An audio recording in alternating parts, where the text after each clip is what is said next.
Hey everybody, what's up? This is Devin, LaVore coming at you. You know, when God leads you to walk with Him on this gigantic walk of faith, He gives you a promise, He gives you a vision, He takes you out of the ordinary and puts you into the extraordinary. God doesn't lead you into everything that He's led you into and cause you to believe everything He's caused you to believe for in order for you to sit back and try to figure out how it's all going to work. Now, why is that significant? It's because we do that all the time. I know I'm guilty. Maybe I'm just preaching to myself today. I don't know.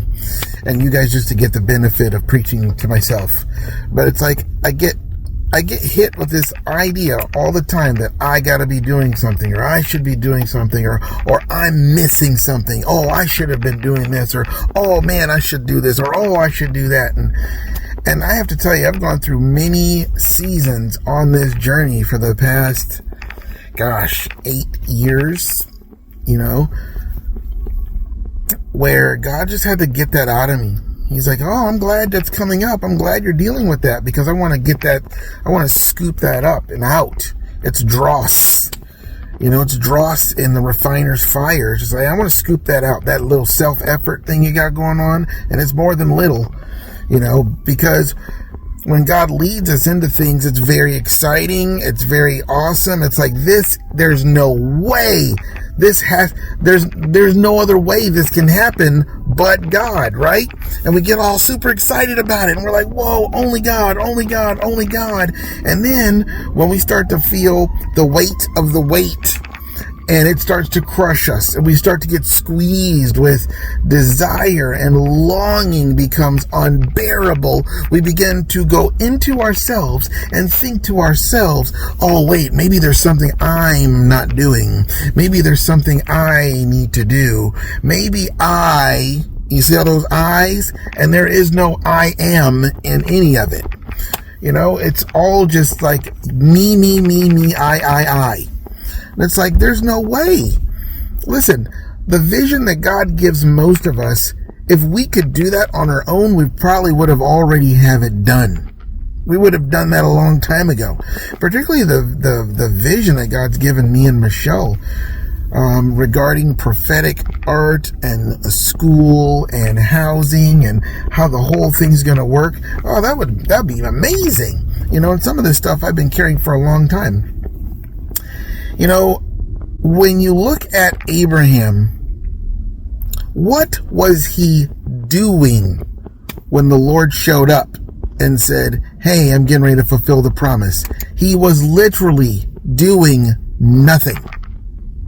He was sitting at the door of his tent, just, doing life, living life, just hanging, on the front porch, reading the newspaper, watching the kids play, what I'm saying? Just watching, what I'm saying? He was literally sitting at the door of his tent. There, he wasn't busy doing kingdom work. He wasn't busy praying. He wasn't fasting. He wasn't worshiping. He wasn't praising. He wasn't even praying. He wasn't doing, he wasn't, because sometimes people be like, well, we got to be about the Father's business. And they use that sometimes as a way of just trying to get you to always be busy. And the spirit of religion always wants you to be busy doing something. But I think it's very significant in the word that God shows, man, I showed up to give him a word that like, okay, we're getting ready to really start fulfilling this promise, when he was just sitting there doing nothing. Because God has got to let us know that it is him that's going to make it work. You know what I'm saying? It is only the Lord that's going to make it work. Am I still just preaching to myself? Because I'm taking it. I'm receiving it. I'm saying, yes, Jesus. Thank you, Holy Spirit. Because it's only God. Yes, we can get into these stages where we're just like, oh gosh, the desire that's just left unfulfilled in me is driving me crazy. And not only that, when you're surrounded maybe by circumstances that have mouths and needs that are constantly going at you. Like, maybe your need to get bills paid, or your need to, have transportation to work and you still don't have that yet. Or maybe, there could be a laundry list of things in your physical life that's like, God, can you at least do this?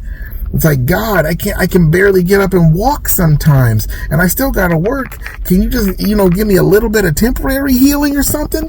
And it's like, oh my gosh, and God won't. He doesn't do it. And it's like, it's not because he doesn't want to, but he knows what he's doing. He's working on a plan. He knows what it's doing for you. He knows what it's doing for himself. He knows what it's doing for a greater vision that he intends to last.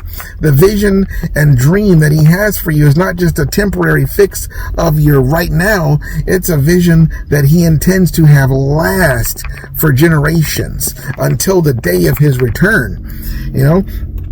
He wants to do a thing, and you said yes to him doing this thing. You said, yes, I'm going to follow you, and you followed. And I feel like I'm like Abraham. I said yes to the Lord long time ago. And really, the vision and dream and everything that I'm believing for, the Lord gave this to me 25 years ago. It was literally about this time in 2000 that the Lord began to give me this vision for. And it was funny, because even then there was this band at the time at YWAM. They were recording this album, and this producer came from a place called Brentwood, Tennessee. And I was like, well, where's that? And I started researching it.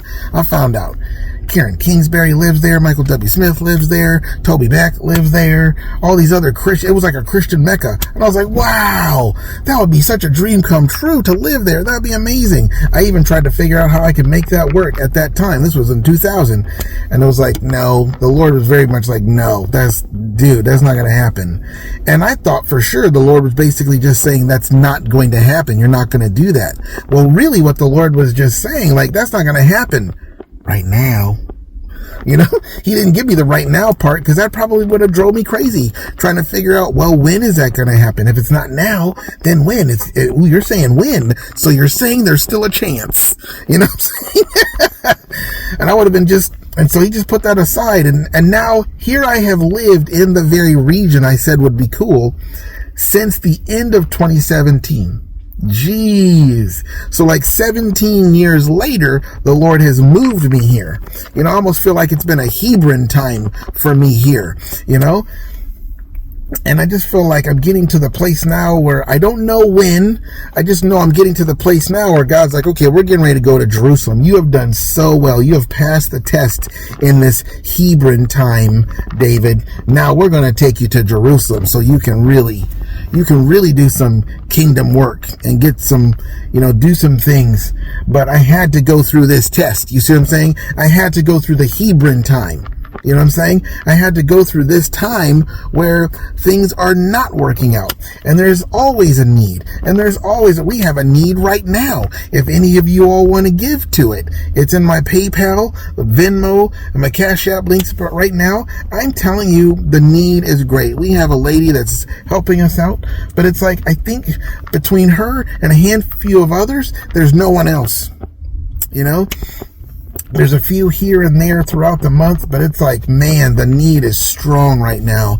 And I'm just going, all right, Lord, whatever. In the face of that, I'm just waking up every day going, okay, whatever. You know what? Your will be done, not mine. I mean, we're talking like a couple $1,000s would be great. I'm not saying that you need to give that, and I'm not trying to manipulate by saying that. I'm just saying that's the reality of what we're looking at right now. And that's including someone who's just taking care of our stay. Even the lady that's taking care of our stay, it's like sometimes we can't even put that all toward it. And so stuff starts piling up, and it's like, Lord, the bottom line is our expenses are X amount and we get a lot less than that. And so things are just adding up and adding up.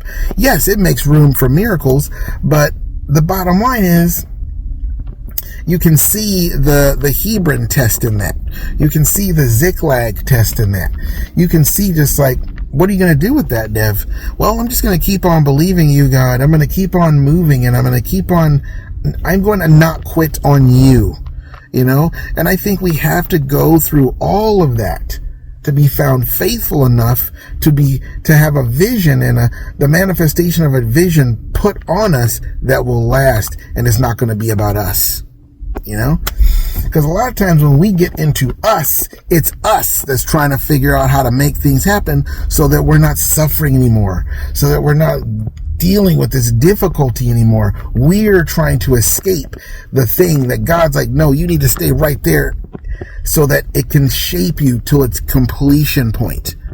Let it shape you to its completion point. And then, especially with the financial situation, as long as we're in this situation, as long as God's hand is on our life to be in this situation, we have to trust Him for financial provision, whether it doesn't matter where it comes from, how long it stays, it doesn't matter.